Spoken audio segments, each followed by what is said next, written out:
இப்போ நம்ம இந்த வீடியோவில் கலப்பு பின்ன கூட்டல் கழித்தலை பார்க்கலாம். முதல்ல கலப்பு பின்ன -4 2/3, அதாவது 4ங்கிறது முழு பகுதி, 2/3ங்கிறது பின்ன பகுதி, 7 + 7 5/12ன்னு கொடுத்துருக்காங்க. இதை கூட்ட சொல்லியிருக்கிறாங்க. முதல்ல இந்த மாதிரி இருக்கும்போது ஃபஸ்ட்டு ஸ்டெப்பு நம்ம இந்த கலப்பு பின்னத்தை தகா பின்னமாக மாற்றணும்.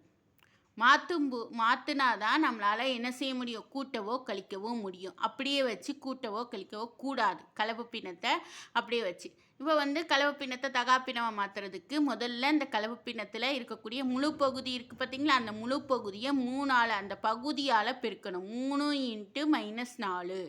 அதே மாதிரி தொகுதியை கூட்டணும். பகுதியை பெருக்கணும், தொகுதியை கூட்டணும். நல்லா ஞாபகம் வச்சுக்கோங்க. கீழே இருக்கிற பகுதியை பெருக்கணும், மேலே இருக்கிறத கூட்டணும். அப்போ 3 × -4 + 2.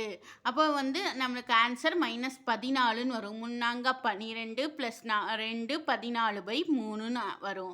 இதை நம்ம தகா பின்னமாக மாற்றியாச்சு. அடுத்து இதை பாருங்கள். 7 × 12 84 + 5 89/12. இதையும் நம்ம தகா பின்னமாக மாற்றியாச்சு. இப்போ இந்த 3,12க்கு மீச்சிமாக எடுக்கணும். ஏற்கனவே 2 மெத்தட் சொல்லியிருக்கிறேன். இதில் மெத்தடு 2 பாருங்கள். பெரிய நம்பர் 12, அந்த பெரிய நம்பரால் இந்த சின்ன நம்பரை வகுக்கணும். சின்ன நம்பர் வகுபடுமான்னு பார்க்கணும். வகுபடும். அதனால் 12, 3,12ஓட மீச்சிமா 12.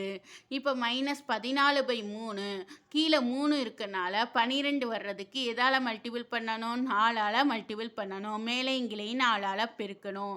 14 4ஆல் பெருக்கும்போது -56 வரும். அதே மாதிரி 3 4ஆல் பெருக்கும்போது 12 வரும். அடுத்து பாருங்க, 89/12 இன்ட்டு 12 தான் இருக்கு. அதனால் மேலே கீழே 1ஆல் பெருக்குனா 89/12 அதே ஆன்சர் தான் வரும். இப்போ நம்ம தகாப்பினமாக கலப்பு பின்னத்தை தகாப்பினமாக மாற்றியாச்சு. தகாப்பினத்தை பகுதியே ஒன்று போல் ஆக்கியாச்சு. இப்போ நம்ம அந்த கூட்டலோ கழித்தலோ பண்ணிக்கலாம். -56/12 + 89/12. கீழே இருக்கிற பகுதியை அப்படியே போட்டுருங்க. மேலே இருக்கிறத -56 + 89 அப்படியே போடுங்க. வேறு வேறு குறியாக இருக்குது. வேறு வேறு குறியாக இருந்தால் நம்ம என்ன செய்யணும், கழிக்கணும். கழிக்கும்போது வரக்கூடிய ஆன்சர் 33. இப்போ பெரிய நம்பர் எதுன்னு பார்க்கணும். 56 89, ரெண்டில் பெரிய நம்பர் எது, 89. அதுக்குரிய குறி ப்ளஸ்ஸு, அதை போடணும். 33/12. இப்போ நம்ம ஒரு மெத்தடில் 33/12 டிவைட் பண்ணி மேலே வரும்ல ஆன்சரு, அதாவது ஈவை முழு பகுதியாக வச்சுட்டு 33/12ங்கிறது தகா பின்னமாக கிடச்சிருக்கு. இதை கலப்பு பின்னமாக நம்ம கொண்டு வந்துக்கலாம். மேலே இருக்கிற ஈவுன்னு கொடுத்துருப்பாங்க, கீழே இருக்கிற மீதின்னு கொடுத்துருப்பாங்க. இந்த மீதியை நம்ம தொகுதியாக வச்சுக்கணும். பகுதி வகுக்கும் எண் இருக்குல்ல 12, அந்த வகுக்கும் எண்ணை பகுதியாக வச்சுக்கணும். கிடைக்கக்கூடிய ஈவை நம்ம முழு பகுதியாக வச்சுக்கணும், முழு எண்ணாக வச்சுக்கணும்.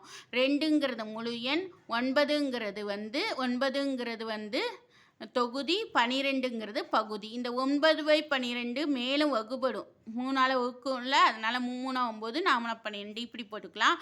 இல்லை இது ரொம்ப பெரிய நம்பராக இருந்தால் நீங்கள் இந்த மெத்தடில் பார்த்துக்கலாம்.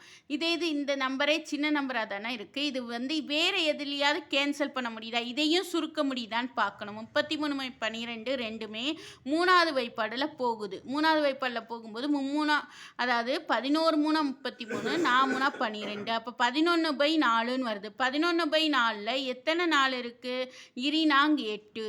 அப்போ 8, 11லேருந்து 8 கழிச்சா 3. இதில் ஈவு என்னது 2 வந்திருக்கு, மீதி 3 வந்திருக்கு. அதே மெத்தடு தான். அதாவது ஈவு 2 நம்ம என்ன செஞ்சுக்கணும், முழு பகுதியாக வச்சுக்கணும். மீதி 3 இங்கே தொகுதியாக போட்டுக்கணும். மீதியை தொகுதியாக போடணும். மீதி தொகுதி. அதேமாதிரி பகுதி வகுக்கும் எண் தான் 4. இதே ஆன்சர் தான். ஆன்சர் 2 × 3/4. இதுதான் இதுக்குரிய ஆன்சர். நன்றி.